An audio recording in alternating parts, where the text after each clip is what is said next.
औज़ुबिल्लाहि मिनश्शैतानिर्रजीम बिस्मिल्लाहिर्रहमानिर्रहीम अस्सलातु वस्सलामु अलैका या रसूलल्लाह वस्सलाम अलैका या हबीबल्लाह। अस्सलाम वालेकुम, कैसे हैं आप सब? अल्लाह ताला हम सबको अपने हिफ्ज़ अमान में रखें, आमीन। आज मैं बना रही हूँ काबुली पुलाव।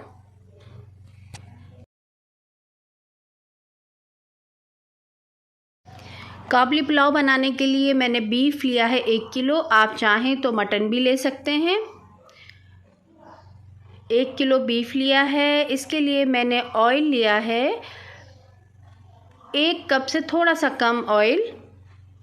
प्याज 5 दरमियाने साइज़ की, इनको छील के धो के इस तरह स्लाइस में काट लिया है। राइस मैंने लिए हैं 2.5 कप, मतलब 2.5 पाव। आधा किलो और आधा पाव राइस धोकर भिगो दिए हैं।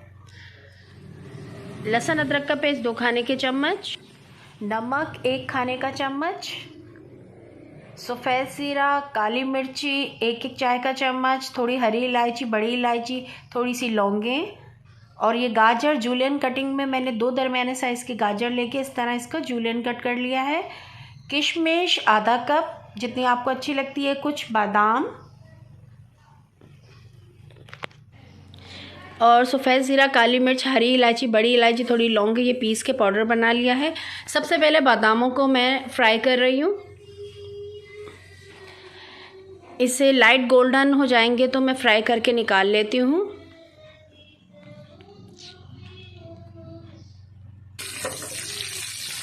बादाम निकाल के उसी ऑयल में किशमिश की डंडियाँ निकाल के अच्छी तरह से धो के इसकी मिट्टी निकाल के इसको मैं फ्राई कर रही हूँ, जिस ऑयल में बादाम फ्राई किए थे। जैसे ही लाइट गोल्डन हो जाएंगी, बस तकरीबन हो गई, मैं निकाल लेती हूँ। इसी ऑयल में फिर हम गाजर को भी फ्राई कर लेंगे। देखिए जूलियन कटी हुई गाजर है, इसको मैं उसी ऑयल में मैंने डाल दिया है जिसमें बादाम और किशमिश फ्राई करके निकाले। इसके अंदर मैंने 1 चाय का चम्मच शक्कर डाल दिए। काबुली पुलाव बनाने के लिए पतीले में मैंने ऑयल डाल दिया। सबसे पहले इसके अंदर डाल देते हैं प्याज जैसे गोल्डन ब्राउन होना शुरू हुई, अब इसके अंदर डाल देती हूँ मैं गोश्त। ये गाय का गोश्त लिया है। इसके जो हम आम रूटीन में बनाते हैं खाना, उसके मुकाबले में थोड़े बड़े पीस रखें। इसको अच्छी तरह से फ्राई कर लेंगे प्याज और ऑयल में। गोश्त का कलर भी थोड़ा गोल्डन हो जाएगा। इसमें थोड़ा सा पानी डाला मैंने और इसके अंदर डाल देती हूँ लहसुन अदरक का पेस्ट। लहसुन अदरक का पेस्ट डाल के फिर इसे थोड़ा सा भूनूंगी मैं। अब इसमें डाल देती हूँ नमक।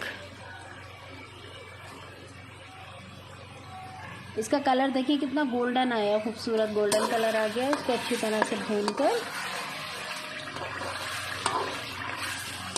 अच्छी तरह फ्राई करने के बाद इसमें मैं पानी डाल के इसको गलने के लिए रख दूँगी।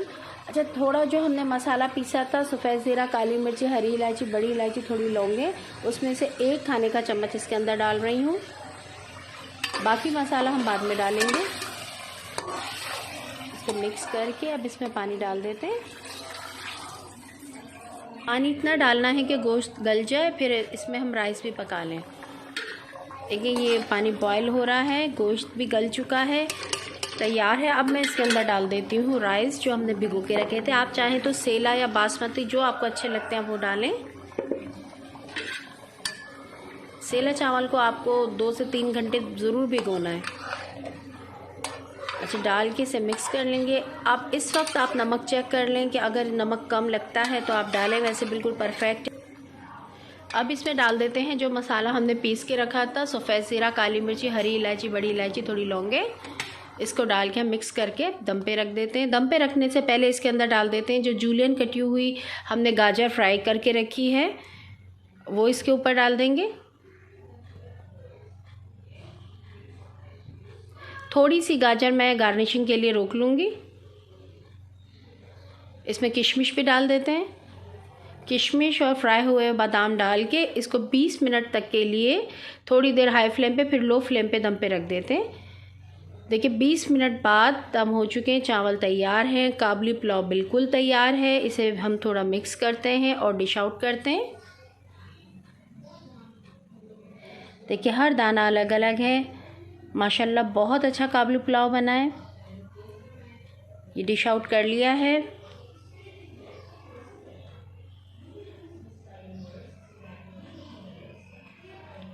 जो मैंने ड्राई फ्रूट बादाम और किशमिश और ये गाजर बचाई थी गार्निशिंग के लिए, ऊपर से मैंने इस गार्निश कर दिया है। देखिए बिल्कुल गोश्त गल गया है, बिल्कुल गल चुका है, पका हुआ है अच्छी तरह से। राइस भी बिल्कुल और खिले खिले अलग अलग हैं। आप काबुली पुलाव की रेसिपी ज़रूर ट्राई करें। अगर आपको मेरी रेसिपी पसंद आई, आप मेरे चैनल को सब्सक्राइब करें, मेरी रेसिपीज़ को लाइक करें और बेल आइकॉन को ज़रूर प्रेस करें ताकि मेरी अगली रेसिपी आपको मिल सके। अपना बहुत ख्याल रखें, मुझे भी दुआओं में याद रखें। अल्लाह हाफ़िज़।